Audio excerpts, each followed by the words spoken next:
পৃথিবীর সবাই কাস্টমার, যে কোনো বিজনেসম্যানও কাস্টমার, কারণ সেও ভাত খাচ্ছে বা কি বলে থুপ্পা খাচ্ছে, কিছু একটা খাচ্ছে সে বসে, তো তাকেও তো সেটা কিনতে হয়। তো আমাদের এই পৃথিবীর প্রত্যেকে একজন কাস্টমার।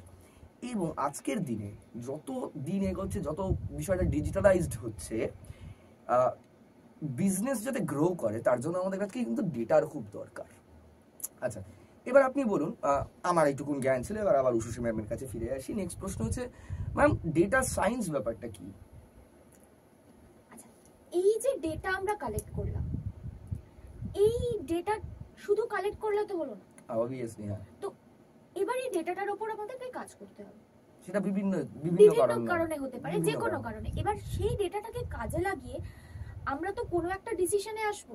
আপনাকে তো সবাই পাইথন স্যার হিসেবে চেনেন, তো এই পাইথনের এত রমরমা বা এত পপুলার কিভাবে হলো? আচ্ছা, আর্টিফিশিয়াল ইন্টেলিজেন্স যে এত রমরমা, আর্টিফিশিয়াল ইন্টেলিজেন্স, এই আর্টিফিশিয়াল ইন্টেলিজেন্সটা কি? বহু লোকই ভাবে যে চ্যাট জিপিটি মানেই হলো আর্টিফিশিয়াল ইন্টেলিজেন্স। চ্যাট জিপিটি বোধহয় কিছুদিন আগে এসছে।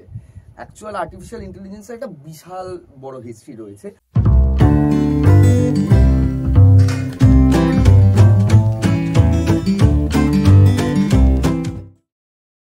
Hello and welcome to the second podcast of meteor faculty, এবং আমাদের এই সেশনের নাম নো কফি বিফোর কেরিয়ার। এবং আমাদের এই পডকাস্টগুলোতে আমরা বিভিন্ন যে ফ্যাকাল্টি রয়েছেন আমাদের বিদ্যাস্তু এডুকেশনের, যারা এখনো অবধি সমস্ত যে কোর্সেসগুলো রয়েছে তাদের সঙ্গে আমরা একটা জাস্ট ফ্রেন্ডলি আলোচনায় আসবো। তো আজকে এই পডকাস্টটাও একটা ফ্রেন্ডলি আলোচনাই হবে। তো জাস্ট জানিয়ে রাখি যে উষসী ম্যাডাম আমার বাল্য বান্ধবী, তা সত্ত্বেও আমি ওনাকে আজকে আপনি এবং উষসী ম্যাডাম বলে সম্বোধন করব। এবং উষসী ম্যাডাম বিদ্যাস্তুর আফটার মি ফার্স্ট ফ্যাকাল্টি যিনি পড়ানো শুরু করেন, এবং উনি আমাদের ডেটা সায়েন্স অ্যান্ড অ্যানালিটিক্স কোর্সে Python programming and machine learning and data সায়েন্সের পার্টটুকু পড়ান। তো প্রথম প্রশ্ন ম্যাডাম আপনাকে যেটা করতে চাই, ভালো লাগছে আমি আপনাকে আপনি বলছি দেখে, যাই হোক, হ্যাঁ, তো প্রথম প্রশ্ন আপনাকে যেটা করতে চাই যে এই ডেটা ব্যাপারটা কি? আচ্ছা, আপনার নাম কি? আপনি জানেন না, সত্যি অদ্ভুত বিষয়। আমার নাম নির্মল সেনগুপ্ত। আপনার বয়স? খালি মেয়েরাই বয়স লুকাবে, ছেলেরা বলে দেবে। ঠিক আছে, 34। আপনি কি করেন? আমি খুব একটা কিছু করি না, তবে সিইও অফ বিদ্যাস্তু রাইট নাও। এই যে জিনিসগুলো আমরা জানতে পারছি, এই যে কালেক্ট করছি আপনার সম্বন্ধে, যে বিভিন্ন তথ্য আমরা কালেক্ট করছি, এই জিনিসটাকেই আমরা বলছি ডেটা। এটা নিয়ে আপনি কি করবেন? আমি কিছু করব না, বাট কোম্পানিরা করবে। মানে এই যে ডেটাগুলো, যেটা বলা হয় যে প্রথমে, এখানে আমি একটু বলি, অবশ্যই আপনি ফ্যাকাল্টি, তাও আমি একটু বলছি। ডেটা বিষয়টা কি? এই যে যেটা আমি এই মুহূর্তে ইনফরমেশন দিলাম, আইটি আইটি আইটি বারবার কথাটা শুনি যে আইটি গাই, আইটিতে কাজ করে। ইনফরমেশন টেকনোলজি, অর্থাৎ যে বিভিন্ন ধরনের ইনফরমেশন, যে ইনফরমেশনগুলো এই মুহূর্তে আমি উষসী ম্যাডামকে দিলাম, যে এই যে সমস্ত ইনফরমেশনগুলো, এই ইনফরমেশনগুলোকে কিভাবে টেকনোলজিতে রেখে তার থেকে একটা রেজাল্ট পাওয়া যায়। অবভিয়াসলি আমরা ক্যাপিটালিস্ট পৃথিবীতে থাকি, তো আলটিমেটলি বিজনেসটাই হলো গিয়ে মেন। একটা বিজনেস থাকলে তবে সেখানে এমপ্লয়মেন্ট হবে, রাইট?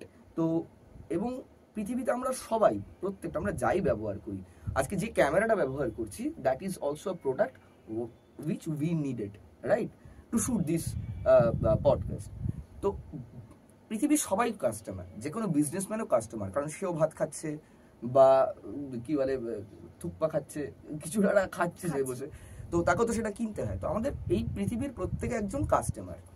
এবং আজকের দিনে যত দিন এগোচ্ছে, যত বিষয়টা ডিজিটালাইজড হচ্ছে,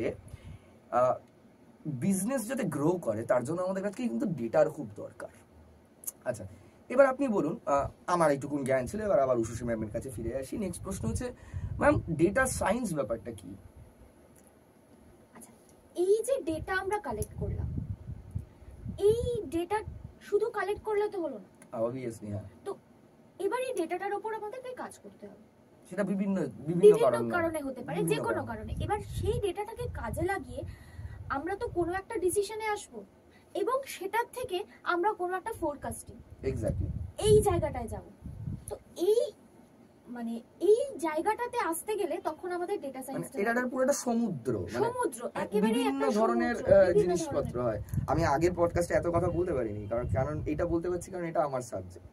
আমাকে সবাই পাইথনের টিচার হিসেবেই চেনে, যদিও উশুশী ম্যাডাম আমার থেকে অনেক বেশি এক্সপিরিয়েন্সড এবং প্রায় 8-9 বছর ধরে উনি ট্রেনিংয়েই রয়েছেন। এবং যেহেতু আমার তারপর 4 বছর ধরে উশুশী ম্যাডাম পড়াচ্ছেন, অনেক বেশি জানেন। আমারও একটু আজকে জ্ঞান দিতে ইচ্ছে করছে, অন্যদিন তো পারবো না কারণ নেক্সট পডকাস্ট ডিজিটাল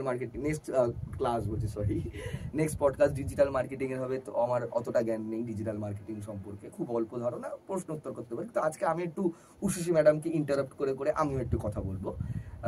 কি নিয়ে কথা বলছিলাম? Data science. তো ডেটা সায়েন্সে তো প্রচুর ফিল্ডস রয়েছে, তো এক একটা জায়গায় এক এক ধরনের কাজকর্ম হয়। তো আমি নেক্সট এবার ডেটা সায়েন্স বুঝতে গেলে মানে বিভিন্ন ফিল্ডে রয়েছে। তো আজকে আমরা কয়েকটা ছোটখাটো ফিল্ড নিয়ে আলোচনা করবো ম্যাডাম আপনার সাথে। হ্যাঁ, আর্টিফিশিয়াল ইন্টেলিজেন্স যে এত রমরমা, আর্টিফিশিয়াল ইন্টেলিজেন্স, এই আর্টিফিশিয়াল ইন্টেলিজেন্সটা কি? বহু লোকেই ভাবে যে চ্যাট জিপিটি মানেই হলো আর্টিফিশিয়াল ইন্টেলিজেন্স। চ্যাট জিপিটি বোধহয় কিছুদিন আগে এসছে। অ্যাকচুয়াল আর্টিফিশিয়াল ইন্টেলিজেন্সের একটা বিশাল বড় হিস্ট্রি রয়েছে, অন্য কোনো দিন, আজকে নয়। আজকে এটা আমাদের টপিক না, আজকে আমাদের টপিক আমাদের ডেটা সায়েন্সের আর্টিফিশিয়াল ইন্টেলিজেন্স বিষয়টা কি শুধু আজকে আমরা জানবো। একটু যদি বলেন আর্টিফিশিয়াল ইন্টেলিজেন্স ব্যাপারটা কি? আচ্ছা, আর্টিফিশিয়াল ইন্টেলিজেন্সের আগে আমরা একটু জেনে নিই হিউম্যান ইন্টেলিজেন্স। হিউম্যান ইন্টেলিজেন্স এই যে ছোট থেকে আমরা অনেক কিছু শিখি, তো অনেক কিছু শিখি, জোর করে শেখানো হয়। আমাদের সিলেবাসটাই এমন, এই হিস্ট্রি বলো, এই জিওগ্রাফি বলো, এই ম্যাথমেটিক্স বলো। এবার অনেকের অনেক কিছুর উপর ইন্টারেস্ট থাকে, অনেকের অনেক কিছুর উপর ইন্টারেস্ট থাকে না। যেমন আমার ভূগোল নিয়ে একদম ইন্টারেস্ট নেই, আমারও যেমন ইতিহাস নিয়ে একেবারেই নেই। মাধ্যমিক পরীক্ষার পরের দিন পাতাগুলো ছিঁড়ে ফেলে দিয়ে চলে এসেছিল। তো কিন্তু আমাদেরকে জোর করে শেখানো হয়। এবার তার মধ্যে কিছু জিনিস আমাদের লাগে, কিছু জিনিস লাগে না। এবার কোনগুলো লাগে? যেগুলো আমরা নিজেদের ক্যারিয়ারে রিফ্লেক্ট করতে পারি, আমাদের পছন্দ মতো বা করতেই হবে। অনেকে টিসিএস এ চাকরি করে, তো অনেকে হয়তো চায় না, সে হয়তো ফটোগ্রাফার হতে চায়, বাট করতে হবে। কিন্তু তাকে সেই ইন্টেলিজেন্সটা লাগাতে হয়, যে সে জানে করতে চাক কি না চাক, তাকে সেই জিনিসটা জানতে হয়, এই ইন্টেলিজেন্সটা আসে। এক্স্যাক্টলি। আচ্ছা, এবার এটাই হচ্ছে এই হিউম্যান ইন্টেলিজেন্স, যে আমার যেটা দরকার আমি সেটাকে নেব, আর বাকি আমি নেব না। এটাই যখন মেশিন করছে, মেশিনকে ঠিক সেইভাবে ট্রেন করানো হয় যে ঠিক যেটা জিনিস আমার দরকার, ঠিক সেটা জিনিসকে তুমি ইউজ করো করে, এবং তোমাকে যে কাজে লাগানো হচ্ছে সেই অনুযায়ী তার রেজাল্টটা দেবে। যেমন চ্যাট জিপিটি বা এই ধরনের এখন যে চ্যাট বট বেরিয়েছে, এদের মানে আইকিউ আগের দিন তুষার স্যারও বলছিলেন যে মানুষের থেকে, মানে নর্মাল মানুষের থেকে প্রায় 10 টাইমস বেশি। এর কাছে প্রচুর ডেটা রয়েছে, প্রচুর ইনফরমেশন এদেরকে দেওয়া হয়েছে। তা সত্ত্বেও দেখবেন নিচে একটা লাইন লেখা থাকে, chat GPT can make mistakes.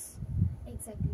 মানে সে প্রপারলি ডেটাটা ইউজ করতে পারছে কিনা এখনো ততটা উন্নত হয়নি। কিন্তু আলটিমেটলি আর্টিফিশিয়াল ইন্টেলিজেন্সের কাজ হলো বিভিন্ন ধরনের ডেটাকে কালেক্ট করা, করে সেটাকে প্রসেস করে আমি এবার যেভাবে সেই ডেটা থেকে আমি জিনিসপত্র মানে চাইছি, মানে আউটপুট চাইছি। আমি ফ্যান তো অন করি আমার খাবার ঠান্ডা করার জন্য নয়, আমার গায়ে যাতে হাওয়া লাগে তার জন্য। তো এক্স্যাক্টলি বিভিন্ন আর্টিফিশিয়াল ইন্টেলিজেন্স বিভিন্ন কারণে ব্যবহার হয়, রাইট?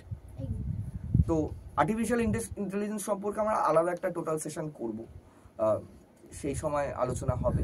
তো আপাতত নেক্সট আমাদের যে আমার আপনার কাছে একটা প্রশ্ন আছে। আপনাকে তো সবাই পাইথন স্যার হিসেবে চেনেন, তো এই পাইথনের এত রমরমা বা এত পপুলার কিভাবে হলো? আচ্ছা, আমি আর আপনি একই ইঞ্জিনিয়ারিং কলেজে পড়েছি, বিটেক এমটেক আমরা আলাদা আলাদা কলেজে করেছি। তো মনে আছে আমরা প্রোগ্রামিং কিছু বুঝতাম না, মুখস্থ করতাম, খায় না মাথায় দেয়, কি ভাষা বুঝতাম না। মানে এবং আলটিমেটলি আমি আর উশুশী ম্যাডাম যখন দুজনেই পড়ানোর দিকে গেলাম, তখন বুঝলাম যে ও আচ্ছা, এইভাবে পড়ালে তো এখন আমরা অনেক অন্য জায়গায় যেতাম। যাই হোক, এবার ব্যাপারটা হচ্ছে 1984 সাল নাগাদ, তার আগে একটা ছোট্ট আমি বলে দিই, জাভা প্রোগ্রামিং ল্যাঙ্গুয়েজ, যে জাস্ট একটা প্রিন্ট হ্যালো ওয়ার্ল্ড, মানে আউটপুট একটা প্রোগ্রাম রান করলে, প্রোগ্রাম কি আমরা যে কোনো জিনিস, যে কোনো সফটওয়্যার হলে গিয়ে একটা অ্যাকচুয়ালি প্রোগ্রামিং যে ওয়ার্কশপ আছে সেটা ফলো করতে, মানে সেটা যদি আপনারা জয়েন করেন তখনই বুঝতে পারবেন। তো জাস্ট একটা কিছুতে ক্লিক করলে আমার আউটপুট দেখাচ্ছে হ্যালো ওয়ার্ল্ড। সেটার জন্য জাভাতে কি করতে হতো মনে আছে? ফার্স্ট একটা ক্লাস ডিক্লেয়ার করতে হতো, public class void main stream args, হ্যাঁ, তারপরে গিয়ে আবার সমস্ত জিনিসপত্র সিতে অবধি সেই রিটার্ন জিরো, ভয়েড মেন না ইন্ট মেন, সেই system dot out dot println, এটা জাভাতে, এটা জাভাতে। হ্যাঁ। তো গুইডো ভ্যান রোসান নামের একটি ভদ্রলোক, তার হঠাৎ করে মনে হলো যে কম্পিউটার তো খালি ইনস্ট্রাকশনই দেবো, তাই তো, খালি ইনস্ট্রাকশন দেবো আউটপুট পাওয়ার জন্য, এত কঠিন কেন, এত কমপ্লিসিটি কেন? তো সেই সময় উনি মনে করলেন যে আমি একটা তাহলে প্রোগ্রামিং ল্যাঙ্গুয়েজ বানাবো যেটা খুব সহজ হবে।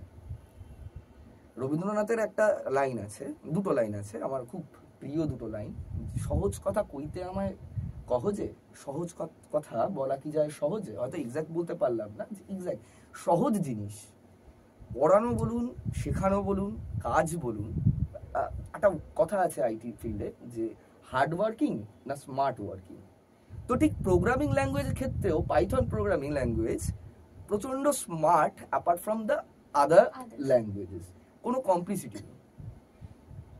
জাস্ট এই যে হ্যালো ওয়ার্ল্ডের জন্য বাকি যে দুটো আমরা এত কিছু বললাম, পাইথনে খালি লিখতে হয় print hello world, that's it. হ্যাঁ, ব্র্যাকেট ডাবল কোট লাগে, সেগুলো কিছু রুলস আছে, হ্যাঁ স্বাভাবিক, ওটা করার জন্য ওগুলো আপনাদের ক্লাস মানে ওয়ার্কশপে আপনারা বুঝে যাবেন। তো প্রথম দিকে অতটা জনপ্রিয় হয়নি, কারণ আমরাও তো মানে আমরা সবাই ছোটবেলা থেকে যারা প্রোগ্রামিং ল্যাঙ্গুয়েজ নিয়েও নি, আমরা সি প্লাস প্লাস, এমনকি চন্দ্রবিন্দুর একটা গানও আছে যে বাবা শিখবি যাওয়া সুমাত্রা বা C plus plus. Python programming এর নাম এত শুনিনি। একটা টাইমের পর মানুষ বুঝতে পারলো যে সহজ জিনিস যদি আমি ব্যবহার করি, কাজ সহজ হবে, আউটপুট বা আউটকাম অনেক তাড়াতাড়ি পাওয়া যাবে, রাইট? পৃথিবীতে সব থেকে জনপ্রিয় ভাষা কি এমনি? ইংলিশ। তার কারণ English is actually very easy. আমরা আমরা ভয় পাই, ভয় পাওয়ার কি সব থেকে সহজ ল্যাঙ্গুয়েজ ইংলিশ বলেই কিন্তু এটা গ্লোবাল একটা ইন্টারন্যাশনাল ল্যাঙ্গুয়েজ হয়ে রয়েছে। তো পাইথন প্রোগ্রামিংও যখন বুঝলো মানুষ, রিয়েলাইজ করলো যে এই সহজ জিনিসটাই যদি আমরা এর উপর ইনভেস্ট করি তো এর থেকে আমরা অনেক বেশি আউটকাম পেতে পারবো। তো এবং আরেকটা ছোট্ট একটা দিদি, কেন সি কে মাদার ল্যাঙ্গুয়েজ বলা হয় অনেকেই এটা জানে না। পাইথন প্রোগ্রামিং ল্যাঙ্গুয়েজ কিন্তু তৈরি হয়েছে C programming and C plus plus দিয়ে। তো সেইটার জন্যই এবার বিভিন্ন বড় বড় কোম্পানিজ যারা রয়েছে তারা এর মধ্যে ইনভেস্ট করতে শুরু করে। এবং এখানে আরেকটা বিষয় রয়েছে ওপেন সোর্স। আপনি একটু যদি বলেন ওপেন সোর্স সম্পর্কে। ওপেন সোর্স হচ্ছে যেটা যে কেউ ব্যবহার করতে পারবে এবং নিজের মতন করে আপডেট করতে পারবে, কাস্টমাইজ করতে পারবে, এই জিনিসটাকেই বলা হচ্ছে ওপেন সোর্স। এক্স্যাক্টলি, মানে পাইথন প্রোগ্রামিং ল্যাঙ্গুয়েজের একটা হিউজ নাম্বার অফ লাইব্রেরিজ, আবার বলছি এই টার্মসগুলো আপনারা ক্লাস করলে বুঝতে পারবেন, huge number of libraries just voluntarily লোকেরা তৈরি করেছে। এবং এর ফলে কি হচ্ছে, এত ইনভেস্টমেন্ট চলছে, রিসার্চ চলছে, এত কিছু কাজ হচ্ছে, এত রমরমা এখন আর্টিফিশিয়াল ইন্টেলিজেন্সের, তার জন্য অন্যতম দায়ী একটা ল্যাঙ্গুয়েজ হলো পাইথন প্রোগ্রামিং ল্যাঙ্গুয়েজ। তো এই জন্য মানে ওর সমান লাইব্রেরি এত সহজে কাজ করে দেওয়া যায় যে যেটা অন্য প্রোগ্রামিং ল্যাঙ্গুয়েজ হয়তো 300 লাইন কোড লিখতে হতো, ট্রাস্ট মি সেটা 10 লাইনে হয়ে যায় পাইথন প্রোগ্রামিং এ। এই কারণেই পাইথন প্রোগ্রামিং এত জনপ্রিয় হয়েছে এবং এত পাওয়ারফুল হয়েছে। তো আমরা নেক্সট প্রশ্নে আসি। এইবার আমি একটু আপনার বিদ্যাস্তুতে জার্নি সম্পর্কে কথা বলবো। আপনি সব থেকে পুরনো স্টুডেন্ট, সরি ফ্যাকাল্টি। তো প্রায় 3000-এর বেশি স্টুডেন্ট আপনিই পড়িয়ে ফেলেছেন একা। আপনার জার্নিটা কিরকম ছিল অ্যাজ আ ট্রেনার? মানে আপনি আপনি এখনো একটা প্রাইভেট ইঞ্জিনিয়ারিং কলেজে পড়ান, মানে অন্যতম নাম করা প্রাইভেট ইঞ্জিনিয়ারিং কলেজে পড়ান, এর আগেও বিভিন্ন জায়গায় ট্রেনিং দিয়েছেন, বিভিন্ন নামি দামি কর্পোরেটে। তো আপনার বিদ্যাস্তুতে পড়ানো নিয়ে আপনার অভিজ্ঞতা কিরকম, আপনার জার্নি কিরকম এই 3.5 বছরের? দেখুন, একটা মিশ্র অভিজ্ঞতা রয়েছে। আচ্ছা। কারণ আমাদের কাছে যে স্টুডেন্টরা থাকে তারা তো মানে মিক্সড থাকে, মানে ধরুন কেউ, কারণ আমরা যে কোনো ফিল্ড থেকে আমরা যেমন একটা টাইমের পর আমরা ঠিক করেছিলাম যে এখনো ঠিক আছে যে যারা আর্টস ব্যাকগ্রাউন্ডের, যদি টেকনোলজিতে আপনাদের ইন্টারেস্ট না থাকে, don't opt for this course. তো কেউ কেউ থাকে যে আর্টস ব্যাকগ্রাউন্ড থেকে এসছে, তাদের টেকনোলজিক্যাল কোনো নলেজই থাকে না, তো সেই কারণে কি হয় একেবারে স্ক্র্যাচ থেকে আমাদের শুরু করতে হয়। আমাদের সমস্ত কোর্স স্ক্র্যাচ থেকে শুরু হয়, কিন্তু অনেকে ইন্টারেস্ট পায় না আফটার সার্টেন টাইম। আমি এরকমও লোক জানি যারা আর্টস থেকে এসছে কিন্তু এবং এখন চাকরি করছে, তাড়াতাড়ি ধরে নিচ্ছে। এটা টোটালি হিউম্যান টু হিউম্যান, তাদের ইন্টারেস্টের উপরেও কিছুটা ডিপেন্ড করে। এক্স্যাক্টলি। তো এমন কোন স্টুডেন্টের নাম, তুষার স্যার যেমন যারা সিরিয়াস স্টুডেন্ট সবাইকে নাম ধরেছেন, এমন কোন স্টুডেন্টের নাম আপনার মনে আছে যার কথা বলার মতো? প্রিয়াঙ্কা দে বলে একজন আমাদের স্টুডেন্ট, আমাদের পেজের কভারে তো ওর ছবি রয়েছে। তো ও আমাদের এখান থেকে কোর্স করে এখন যে জায়গায় রয়েছে, মানে আমি স্যালারি প্যাকেজে যাচ্ছি না, কিন্তু মানে সবার কাছেই কিন্তু সেটা একটা ঈর্ষণীয় ব্যাপার হবে। এবং আমি প্রিয়াঙ্কাকেও গেস্ট হিসেবে একবার ডেকেছি, আরেকবার ডাকবো। যে ও প্রায় চাকরি করছে 1 বছর হতে চললো, তো ওরও তো একটা ইন্ডাস্ট্রিতে এক্সপিরিয়েন্স রয়েছে, তো আমরা প্রিয়াঙ্কাকেও নিয়ে আসবো। তো ব্যাপারটা এটাই যে যে কোনো কোর্স, আপনি কোর্স খালি নয়, আপনি যে কোনো বিষয়, আপনি ছবি আঁকা বলুন, গান গাওয়া বলুন, গান গাওয়াটা আবার অনেকের গলা থাকে না, তখন ওই একই ব্যাপার, তো সেটাতে একটু সিরিয়াস থাকতে হয়। মানে আমাদের যে কোনো কোর্সই যেহেতু আমাদের মাতৃভাষায় শেখানো হয়, আমরা এই যে এখন গল্প করছি, আমরা ইংরেজিতে করছি না, হিন্দিতে করছি না, করলে হয়তো আমরা আরো বেশি রিচ আউট করতে পারতাম। আমরা বাংলাতেই কথা বলছি, আমাদের এটাই মোটো যে আমরা, এটা নয় যে শুধু বাংলাতে, যারা হিন্দি ভাষী তারা হিন্দিতে শিখবে, যারা তেলেগু ভাষী তারা তেলেগুতে শিখবে। আমরা বাঙালি এবং বিদ্যাস্তু একটি বাঙালি স্টার্ট আপ, তো আমরা বাংলাতে শেখাই। তো যদি একটুখানি ইন্টারেস্ট নিয়ে পড়াশোনাটা করা হয়, মানে পড়াশোনার থেকেও আমরা বলি যে লার্নিং, মানে আয়ত্ত করা, যে কোনো জিনিস আয়ত্ত করতে হয়। আজকে আমি আর উষসী ম্যাডাম এখানে বসে আছি, আমরা একটা টাইমে মনে হয়েছে না এবার আয়ত্ত না করতে পারলে আমার কেরিয়ারের একটা সমস্যা, তো সেটা আয়ত্ত করতে পারলে সমস্যার নেই। আপনার যদি সিরিয়াসলি করতে হবে, একদম সমস্ত ক্লাস সিরিয়াসলি করতে হবে। এবং আমি প্রত্যেকটা আমাদের এই শোতে আমি বলে যাব, সেলফ লার্নিং, শুধু ক্লাস করলে হবে না, নিজেকে আপডেট করতে হবে, নিজেকে মানে পড়াশোনা করতে হবে কত, একদম। কারণ আবার বলছি ওপেন সোর্স, শুধু ক্লাসে আমরা কি করাতে পারি, আপনাদের লজিকটা কনসেপ্টটা শেখাতে পারি। 6 মাসে তো এই যেটা এত সমুদ্র বলছি সেটা সম্ভব না। আপনি কাজে ঢোকার পরও দেখবেন আপনাকে লাইফ লং শিখে যেতে হবে, শুধু সেটা ডেটা সায়েন্সের ক্ষেত্রে না, পৃথিবীর যে কোনো কাজে। আপনারা যারা অলরেডি ওয়ার্কিং, আপনারাও জানেন, আপনারা প্রথম দিন যেদিন ঢুকেছিলেন একজন ইন্টার্ন হিসেবে বা ফ্রেশার হিসেবে, আপনাদের কিন্তু কাজ শিখে যেতে হবে। আমাদের মানুষের শুধু তাই না, আমাদের যেমন আমাদের দুজনের মেয়ে হয়েছে, আমাদের প্রত্যেককেই শিখতে হচ্ছে যে কি করে আমার বাচ্চাকে আমি বড় করব। এখান থেকে আবার আমি আরেকটা কনসেপ্টে ঢুকবো, that is machine learning. What is machine learning? এই যে আমাদের মেয়ে হয়েছে, দুজনেরই মেয়ে হয়েছে, আমরা বললাম, তো ছোট থেকে আমরা তাকে বিভিন্ন জিনিস শেখাচ্ছি, হ্যাঁ, তার মানে কি তাকে ট্রেন করছি। ঠিক একইভাবে আমরা কিন্তু ডেটাকেও ট্রেন করি। এই মেয়েকে আমরা ট্রেন কেন করছি? যাতে আমাদের প্রপার রেজাল্টটা সে দিতে পারে, সে মানুষ হতে পারে, সে নিজের ক্যারিয়ার তৈরি করতে পারে। আমাদের বাবা মারা শিখিয়েছে, তার বাবা মারা শিখিয়েছে। তো মানে ট্রেনিং এই কারণে দেওয়া যাতে সে ডিজায়ার্ড আউটপুটটা দিতে পারে। এক্স্যাক্টলি, ঠিক আছে।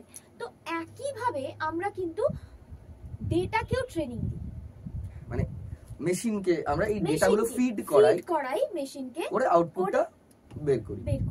তো এই কনসেপ্টটাই হচ্ছে মেশিন লার্নিং। আপনি এরকম কোনো উদাহরণ দিতে পারবেন যে রিয়েল ওয়ার্ল্ডে মানে এই জিনিসটা কাজে লাগছে? এই যে ধরুন ফ্লিপকার্টে আমরা কি করি, বিভিন্ন জিনিস সার্চ করে আমরা সেগুলোকে অর্ডার করি বা যাই হোক। তো দেখবেন মানে আমার ধরুন আজকে আমি যে আমার বাচ্চার সম্পর্কে আমি কিছু সার্চ করছি, তার মানে কি আমার কাছে দেখবেন মানে সবসময় আমি পেতে থাকি আমার বাচ্চা সম্পর্কিত ফেসবুক বা যেখানেই হোক বাচ্চা সম্পর্কিত জিনিসের সাজেশনস আমার আসতে থাকে আমার কাছে। হ্যাঁ, তার মানে কি কেউ তো একটা অ্যানালাইজ করেছে যে আপনি কি সার্চ করছেন, আপনার ডেটাটা। এক্স্যাক্টলি। তো সেই জায়গা থেকে কিন্তু আমার কাছে সেই সাজেশনস গুলো আসছে। তো এটা কিভাবে হচ্ছে? এটাও কিন্তু একটা মেশিন লার্নিং। একদম সেম ভাবে আমি একটা উদাহরণ দিতে পারি যে ভোটের আগে আমাদের এক্সিট পোল বলে একটা বিষয় হয়, 97% তো দিয়েই দিচ্ছে মোটামুটি, অ্যাকুয়ার প্রেডিক্ট করে দিচ্ছে যে এই দলই জিতবে। এবার এই ডেটাগুলো কিভাবে আসছে? বিভিন্নভাবে আমাদের কাছে কল আসছে, বিভিন্ন ফোন আসছে বা বিভিন্ন জায়গায় আপনি কাকে সাজেস্ট করছেন, নানা রকম ভাবে। আমি এগুলো তো সিক্রেট থাকে অ্যাবাউট পলিটিক্স, আমি সেই নিয়ে আলোচনা করতে চাই না। তো আলটিমেটলি হলো কি ডেটাকে ট্রেনিং করা একটা বিষয় প্রেডিকশন। আমরা ফ্যান্টাসি গেমের কথা শুনি বিভিন্ন ধরনের, এখন বেরিয়েছে মানে ফ্যান্টাসি ক্রিকেট, যেখানে প্রেডিক্ট করে লোকে ইনভেস্ট করছে এবং টাকা দিচ্ছে। আলটিমেটলি সেটাও কিন্তু জুয়া বলছে লোকে, কিন্তু অ্যাকচুয়ালি কিন্তু ওটা জুয়া নয়। মানে fantasy game is all about how much you know about Virat Kohli. Virat Kohli 5টা ম্যাচ খেললে 6 নম্বর ম্যাচ দেখবেন যে কোনো কিছু হয়। আমরাও হতেই পারে আমাদের আজকের পডকাস্টটা ভালো হলো না, আবার নেক্সট 3টে পডকাস্ট ভালো হলো। তো এই প্রেডিকশনটাও কিন্তু ডেটা অ্যানালাইজিং করেই বেরোচ্ছে, মেশিন লার্নিং এর সাহায্যে এই প্রেডিকশনটা হচ্ছে। এই জন্য যারা প্রপারলি মানে এটা করতে পারে তারা কিন্তু এই ফ্যান্টাসি গেমে জেতে। I am not promoting any kind of this things, আমি জাস্ট কনসেপ্টটা বললাম। তো নেক্সট প্রশ্নে আসি। আচ্ছা ম্যাম, আমরা জানি যে শুধু আমরা ডেটা সায়েন্স মানে পাইথন প্রোগ্রামিং ল্যাঙ্গুয়েজ আর মেশিন লার্নিং শুধু নয়, আপনি যে প্রজেক্টগুলো করাবেন তার বাইরেও আমরা পাওয়ার বিআই, ট্যাবলু যেটা সায়েন্স স্যার নেন, সেটাও আমাদের শেখানো হয়, যে একটা ফ্রেমওয়ার্ক, স্ট্যাটিস্টিক্সের কিছু পার্ট, স্ট্যাটিস্টিক্স অবভিয়াসলি একটা স্ট্যাটিস্টিক্স এসকিউএল ডেটাবেস ম্যানেজমেন্ট সিস্টেমের জন্য থাকে, সেগুলো আমাদের ইনক্লুডেড। এটা মানে টোটালটা যাতে আপনি আপনার ভেরিয়াস মানে ক্যারিয়ার পাথ খুলে যায়। আপনি এর থেকে যদি আপনার মনে হয় আপনি ডেটা সায়েন্স নিয়ে থাকবেন না, আপনি ওয়েব ডেভেলপমেন্টের দিকে যেতে পারেন, তার জন্য জ্যাঙ্গো শিখতে হবে, গেম ডেভেলপমেন্টের দিকে যেতে পারেন, বিভিন্ন দিকে আপনারা যেতে পারেন, কিন্তু যাতে টোটাল কোথাও কোনো দিক থেকে আপনার অসুবিধা না হয়, যার জন্য আমাদের কমপ্লিট প্যাকেজ। তা পাওয়ার বিআই শেখানো হচ্ছে, ট্যাবলু শেখানো হচ্ছে, advance Excel for data analytics শেখানো হচ্ছে, এসকিউএল ডেটাবেস ম্যানেজমেন্ট সিস্টেম সেটাও আমাদের কোর্সে হয়। আপনি যদি একটু ডেট অ্যান্ড টাইমটা বলে দেন কবে থেকে ওয়ার্কশপ গুলো তো হয়ে গেছে, সেগুলো আমাদের ইউটিউব চ্যানেলেই আপনারা দেখতে পারবেন। তো আমাদের প্রপার ক্লাস শুরু হচ্ছে 30th নভেম্বর, স্যাটারডে করে হবে, রাত্রি 8টা থেকে 10টা করে পাইথন প্রোগ্রামিং ল্যাঙ্গুয়েজ দিয়ে শুরু হবে। আর একটা ক্লাস পাওয়ার বিআই ট্যাবলু হবে, ওটা অন্য একজন ফ্যাকাল্টি সায়েন্স স্যার নেবেন, উনি ওটা সানডে করে হবে 10:30 থেকে 12:30 সকাল। ওটা কিছুদিন পর থেকে শুরু হবে। আচ্ছা বেশ।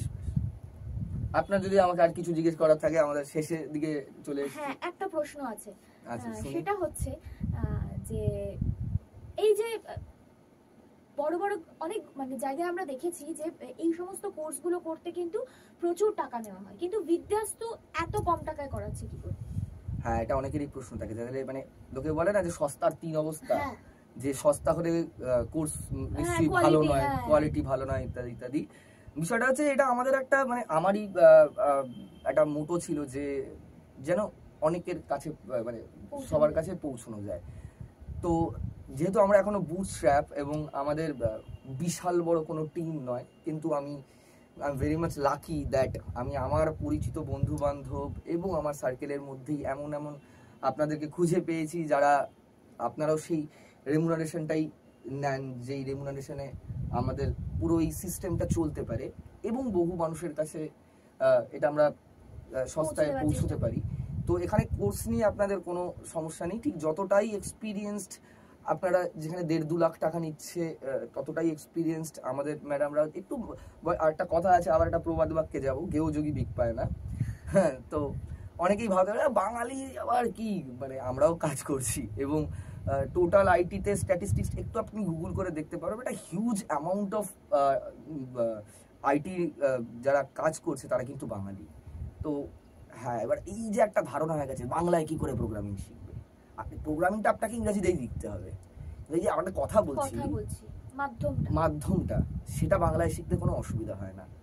সেজন্যই এটা আমাদের মোটো এবং আমাদের বলা হয় না মিশন অ্যান্ড ভিশন, যে আমরা যাতে যে কেউ অ্যাফোর্ড করতে পারে, একদিন 2 দিন দীঘা ঘুরতে যাওয়ার টাকা এসে একটা প্রপারলি স্কিলড হতে পারে এবং নিজের কেরিয়ার তৈরি করতে পারে, সেই দিকে মানে আমরা এখনো অবধি আমরা এই কোর্স ফিজ রাখতে পেরেছি, হয়তো পরবর্তীকালে বাড়তে পারে, কারণ একটা সিস্টেম এগোলে সেই অনুযায়ী এগোয়। তো আপাতত এই কোর্স ফিজেই আমাদের চলে যাচ্ছে, আমাদের খেতে পাচ্ছি আমরা। তো আপনাদের শেষ করার আগে একটাই বলবো যে থ্যাঙ্কস উষসী ম্যাম আজকে আসার জন্য, আপনার সময় দেওয়ার জন্য। আপনার মাত্র 2 বছরের একটি বেবি আছে, তাকে আপনি বাড়িতে রেখে আপনি এসে এতটা সময় দিলেন, অসংখ্য ধন্যবাদ। আমারও 2 বছরের বেবি আছে। আমার এখনো 2 হয়নি, হবে তা। যাই হোক, অসংখ্য ধন্যবাদ। এবং আবার প্রত্যেকটা শোতেই আমি যেটা বলবো যে এভাবে পাশে থাকবেন, স্কিলড হন, নিজেকে তৈরি করুন। আমাদের ইঞ্জিনিয়ারিংয়ের সমস্ত কোর্স ফ্রিতে আমাদের চ্যানেলে দেখতে পারবেন। আমি আবার বলবো সবাইকে, যে কোর্সই করুন একটু ডেটা স্ট্রাকচারটা ফলো করবেন, ওটা আমিই নিচ্ছি। আরও বিভিন্ন সাবজেক্টস রয়েছে, উষসী ম্যাডাম বোধহয় ওএস নিচ্ছেন এখন, ওএস এবং ডিজিটাল ইলেকট্রনিক্স। পুরো ইঞ্জিনিয়ারিংটাই আমরা চেষ্টা করছি 6 মাসের মধ্যে ফ্রিতে টোটালি বাংলায় আপলোড করার, যতটা তাড়াতাড়ি সম্ভব করব।